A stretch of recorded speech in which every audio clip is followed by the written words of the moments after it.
Fund है उसके अंतर्गत वे रिलीफ शेल्टर और फूड इत्यादि का प्रबंध कर सकते हैं। और जैसे मैंने आपके साथ पहले भी साझा किया है, 3 अप्रैल को 11,092 करोड़ से अधिक राशि स्टेट्स और यूटीज को रिलीज की गई।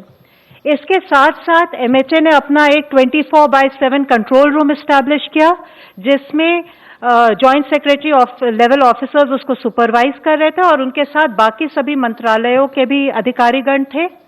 स्टेट्स और यूटीज को भी एडवाइज किया गया कि वे अपने कंट्रोल रूम्स लगाएं और अपनी हेल्पलाइंस ऑपरेशनल करें और अपने नोडल ऑफिसर्स भी अपॉइंट करें।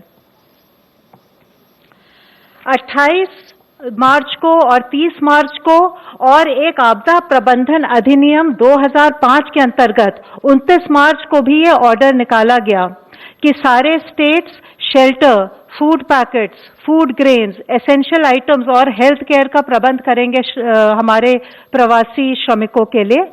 उनको ये भी परामर्श दी गई कि जो हेल्पलाइन नंबर्स हैं और रिलीफ कैंप्स के लोकेशंस हैं, उसके बारे में जानकारी प्रवासी श्रमिकों के बीच फैलाएं। उनको ये भी कहा गया कि प्रधानमंत्री गरीब कल्याण योजना के अंतर्गत जो पैकेज है और जो रिलीफ मेजर्स वे और केंद्रीय सरकार ले रहे हैं, उसके बारे में सबके बीच जागरूकता पैदा करें। जहां जरूरत है वहां परमानेंट कैंप्स के साथ साथ टेंटेड अकोमोडेशन भी लगाएं, जैसे कि हाईवेज पर। उनको ये भी कहा गया कि एक्शन ले, जिससे कि ट्रक्स या बाकी ट्रांसपोर्ट व्हीकल्स से अगर इलीगली गैर कानूनी ढंग से माइग्रेंट वर्कर्स को ट्रैवल कर रहे हैं तो उसके खिलाफ भी एक्शन ले।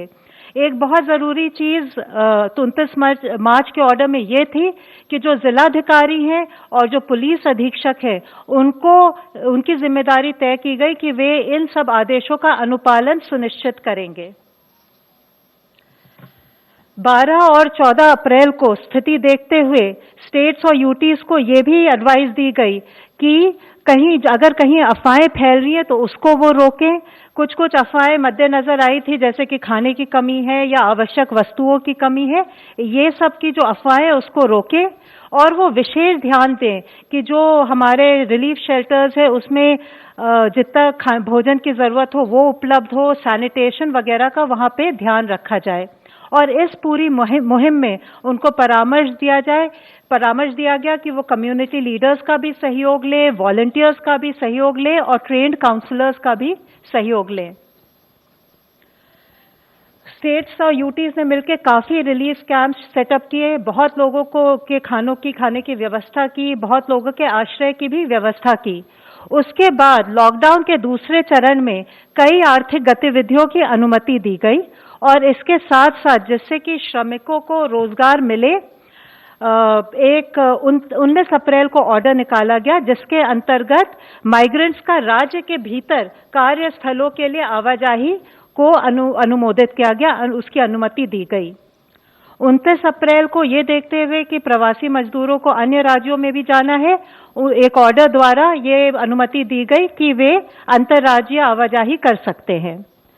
1 मई को इंटरस्टेट मूवमेंट प्रवासी मजदूरों का, प्रवासी श्रमिकों का ट्रेन द्वारा भी परमिशन दी गई और इसके लिए गृह मंत्रालय, रेल मंत्रालय और सभी स्टेट्स एंड यूटीज ने आपस में समन्वय स्थापित किया और हमारी श्रमिक स्पेशल ट्रेन्स चल पड़ी। 19 मई को एक और एसओपी निकाला गृह मंत्रालय ने, जिससे कि ये प्रक्रिया और भी सुगम हो जाए और भी स्पीड अप हो जाए।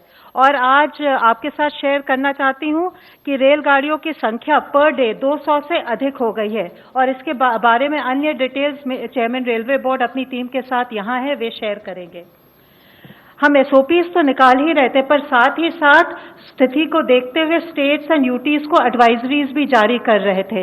हमने उनको परामर्श दिया कि अगर माइग्रेंट वर्कर्स वॉकिंग पाए जा रहे हैं तो उनकी काउंसलिंग की जाए, उनको नियरेस्ट शेल्टर होम तक ले जाया जाए, उनके लिए भोजन आश्रय का प्रबंध किया जाए और जहां से वे बसेस बोर्ड कर सकते हैं या श्रमिक स्पेशल ट्रेन ले सकते हैं वहां तक पहुंचाने की व्यवस्था की जाए।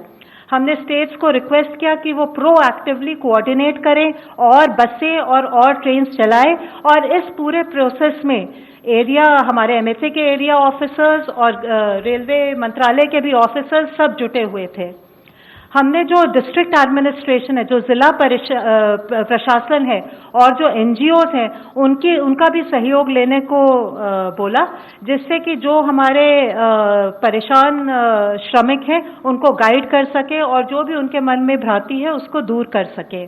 हमने अपने आदेश में ये भी कहा कि जो महिलाएं हैं, जो बच्चे हैं और जो सीनियर सिटीजन हैं, उनकी ज़रूरतों पर विशेष ध्यान दिया जाए। और आज सबके सहयोग से 2600 से ज़्यादा श्रमिक ट्रेनें चल चुकी हैं। 35 लाख से ज़्यादा प्रवासी श्रमिक इन ट्रेनों का उपयोग कर चुके हैं।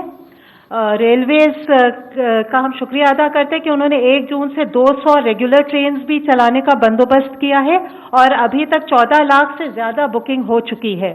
इंटरस्टेट बस मूवमेंट द्वारा भी 40 लाख माइग्रेंट वर्कर्स से ज़्यादा यात्रा कर चुके हैं और आज MHA, रेलवे, स्टेट्स और यूटीज मिल करके इस पूरे प्रोसेस को और भी सुगम बनाने के लिए और भी फैसिलिटेट करने के लिए जुटा हुआ है। धन्यवाद।